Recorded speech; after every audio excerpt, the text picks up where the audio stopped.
এই যে আমাদের মিস্টার প্রদীপ, যে কিনা নিজে কখনো জ্বলে না, সারাদিন শুধু রুটি জ্বালায়।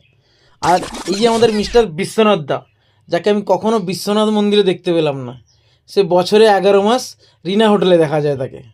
সে নিজে থেকে দাবা করে যে কাঁটা কম্পাসে নাকি গোল কম হবে, কিন্তু তার হাতে রুটির গোল কোনোদিনও কম পড়বে না। আরে কর কর, দেখু কি কর, রুটিটা কর, কম পড়েবে তো। সব প্রদীপের তেল লাগে জ্বলার জন্য, আর এর লাগে গ্যাস লাগে জ্বালানোর জন্য। আরে কর, রুটি কি ফুলবে? বলের মতো কি ফুলবে? কি করু ক। আরে এ তো গ্যাস বলুন যে উড়ে বলে যাবে যে। নে ইয়া ফুলুক দেখি। হুস, পয়সা কাটা কিন্তু যাবে তোদের। গ্যাস তো সারাদিন আমাকে ফকির করে দিবি, যা জ্বালাচ্ছু গ্যাস। মুচকি মুচকি হাসে দেখো দুইজন, কোনো কাজ নেই, শুধু হাসছে বসে বসে।